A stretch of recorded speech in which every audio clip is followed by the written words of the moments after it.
भैया तनी हमें बैठा चला के चौराहा छोड़ दे है। अरे चाचा भाई हम बैंक से आओ पैसा ढेर के निकाले ही अपन पैसा घरे रख दे ओकरे बाद भले आई तो पहुंचा दे। अरे राजू हमार लड़किया कुल मार्ग भगाए दे हैं चला तई कतो वृद्धा आश्रम में हम रहा बैठा चलते लगवा। अच्छा ऐसा बात है तो बैठा बस भैया बस रोक दे उतार दे हमें। ठीक चाचा हम जाते ना। कहाँ जाते हैं? अरे चाचा तुम्हें जहाँ जाएगा तुम्हें पहुँचा दे जाती अपने घरे और कहाँ जाते? करे साले हम तोर बाप है तो हमारा लड़का है ये बीच रास्तों में हमें छोड़ कहाँ जाता है?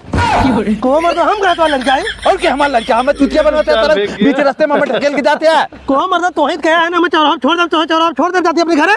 चला मैं 3 पाँच मत पढ़ाओ तू चाचा भैया ये हमारे इकलौता लड़का है सारा हमें घरे से लाके और ये रास्ते छोड़ के भागा था इतना ना बैंक के लिया गया 50,000 हमारे रुपये निकाल ले लिए अब ढकेला तो रास्ते हम अरे भैया ऐसा करते हैं। अरे भैया हम अपन पैसा निकलवाए इनकर पैसा नहीं हमारे बाप ना झूठ बोला तो पैसा हमारे हो अब निकलवाए हम बैंक की मशीन अपन पैसा पकड़ा जाएंगे सारी बूढ़ बाप है उन्हें परेशान करते हैं। अरे भैया ये हमारे बाप ना है वही रास्तों में झोला लेके बैठा रहे हमसे कहन भैया हमारा लड़का घर से मार के निकाल देन हम चौराहा छोड़ रहे वही कहीं जाते उन्हें छोड़े चला रहे हम मार के गाड़ी लेके निकाल और मार के मुझ कहते भाग से गाड़ी करना भी आजकल सही नहीं है। ए चाचा जल्दी सामने खिस्सा डालने जाए घरे 15,000 तू पकड़ा और 15,000 तू पकड़ा 20,000 हम धै लेते और कोनो मुर्गा हम देखा जल्दी साबत जाता लोग हमारा हिस्सा लगा दे।